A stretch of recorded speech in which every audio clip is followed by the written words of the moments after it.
start with the latest on COVID vaccines. On Tuesday, Vermont Governor Phil Scott rolled up his left sleeve of his dress shirt before his weekly press conference to get his updated booster shot and his flu shot, what he calls the 2-for-1 special. The governor said he wanted to wait until the fall to get the most out of it because he believes we're going to see some increases in COVID-related infections.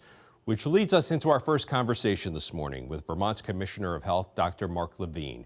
We talked about where we are on COVID, the booster, and the new guidance this week that kids 5 to 11 years old can now get the updated booster shot.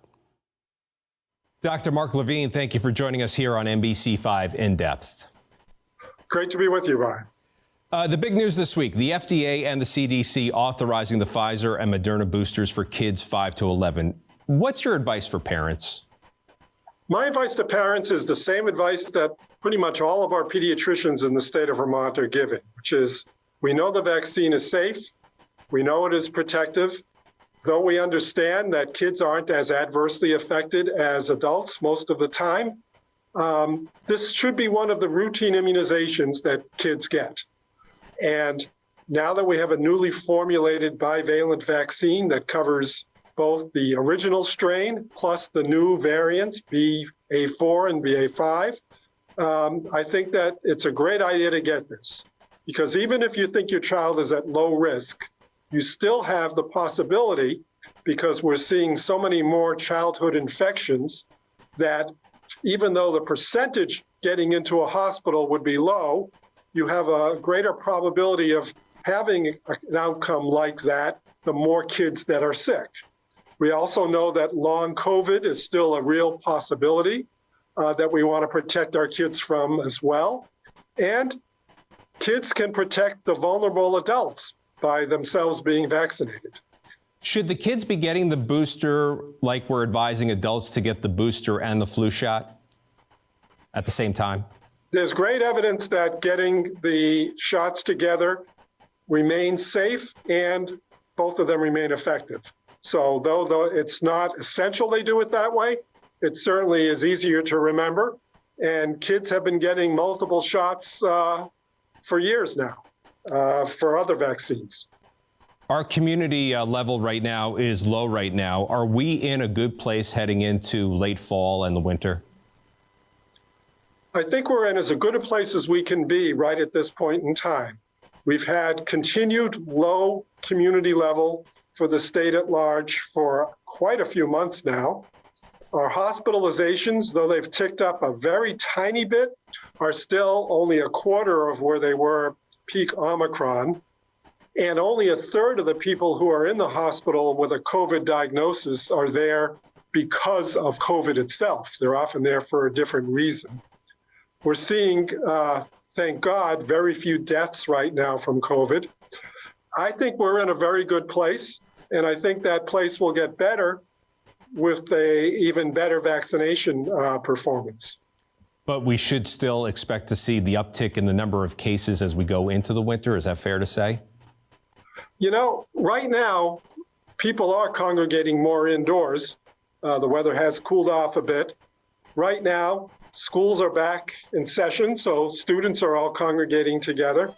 Adults are doing more without masks than they've ever done before. So I think this is a representative time. If you're asking me to predict the late fall, I'm one of those state health officials that refuses to do that because this virus has fooled us many times before. All I can tell everyone who's watching is that since Omicron began in January, we've been seeing subvariants of Omicron. We have not seen a true new variant like we did previously when Omicron became the new variant, or before it, Delta. So there are no variants on the horizon that we're aware of right now, internationally or in the United States. It would take a major new variant for us to have a major surge in the number of cases of COVID. So no one's really able to predict if that will happen. And there's no indication out there about a major new variant on the horizon? Very little information about that now. And we have a little better insight into the rest of the world than we did pre-pandemic. So we are trying to, really maintain contact with governments like in other countries like South Africa to get a flavor for what's going on there. And we're just not seeing anything yet. Well, I'll tell you what we are seeing and what we're hearing. We're starting to hear more people at work sneeze. The kids are coming home from school saying, well, so-and-so called out sick today. Have we reached flu season, and are there any indications about how bad a flu season we're expecting? So we've definitely not reached flu season. We are in the midst of a major respiratory virus season, of which COVID and flu are but two of the multitude of respiratory viruses. We're finding when we look at our school data and talk to our healthcare system that so many individuals who have all the symptoms you described don't have either COVID or flu. They have another type of virus. And that's impacting the state, the region, and the country. And in fact, Southern New England is having a significant surge in respiratory illness in the pediatric population to the point where they're worried about hospital capacity for that population. We're not worried about that in Vermont at this point in time. With regard to what kind of flu season it may or may not be, the only real indicators we've had traditionally are what's happened in the Southern Hemisphere in the half a year before we get that kind of season. And the Southern Hemisphere, unfortunately, is just like the Northern. It's very heterogeneous. There are varying countries there. We often use Australia as our kind of major indicator, and they had a pretty intense flu season this past year. And the previous years, they did not, due to presumably masking and other mitigation strategies. Mm-hmm. So if we use Australia as the example, we might be in for a more significant flu season. But it's very, very hard to do that because other countries in the Southern Hemisphere didn't have the same experience. What can you tell us about the monkeypox situation here in our state? Where are we at? So we are continuing to be at only 3 Vermonters diagnosed with monkeypox, which we're calling HMPXV. And we've been at 3 for many, many weeks or months at this point in time. Nationwide, the number has plateaued and is on the decrease. It's in the 26,000, 27,000 range across the country. So you can see that Vermont doesn't even register with only 3 cases. We're very happy that it stayed at that level. We have seen some others with HMPXV who actually weren't Vermonters, but they were visiting here or what have you. But the number of cases that actually had a lot of contacts, very, very few. So I think that's a combination of some having had the infection, a number having had the vaccination, a lot of education put out by public health and its partner organizations, and some behavior change on the high-risk community's part. World Mental Health Day was this past week. I think for years the term mental health has had sort of a stigma to it, but that seems to be changing. For those that need help, there are plenty of resources out there for them, right? Absolutely. And mental health is such a focus of our state now. It really became evident as the pandemic began to recede a bit, but we clearly know that adult mental health, children's mental health, rates of opioid overdose deaths, suicides, so many ways are we seeing mental health being a crisis for individuals. Certainly not restricted to just Vermont, but clearly we're interested in making sure that we address this head on in Vermont.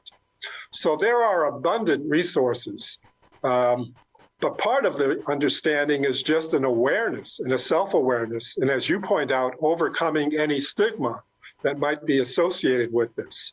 I'm hoping that we're making progress on the stigma part of this because it is so much in the media, so much in the news. Everyone knows people, and everyone knows the level of anxiety, depression, and other mental health issues that people are having right now because people are quite frank about these things.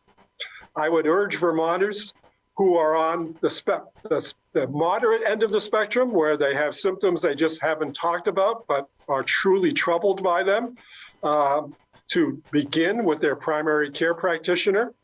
Primary care medicine sees the vast majority of individuals who have mental health complaints. And if there's a need for further referrals, that can be decided with consultation with your own healthcare provider. For those who are on the more severe end and are actively contemplating harming themselves in some way, everyone should be aware of the new 988 number that is out there, that is responded to rapidly. Can be for people who are feeling suicidal or just having what they would self-perceive as a mental health crisis. That is readily available to them by phone, by text, by email, you name it. And then lastly, we just launched within the last couple of weeks our Facing Suicide Vermont website, which has an incredible array of resources, but more importantly, has Vermonters' own stories. Very brave, courageous Vermonters who are willing to share their stories in the interest of helping others. So I urge people, even if they're not having a significant mental health issue, but are worried about others, to reference that website, facingsuicidevt.com. Dr. Levine, thank you for your time this morning. My pleasure. Great to be with you. I also asked Dr. Levine about that cluster of people who had Legionnaire's disease, or Legionella, up in Franklin County, Vermont, back in August. No new cases to report on that. He tells me the Department of Health continues to test up there while looking for the exact cause of the cluster.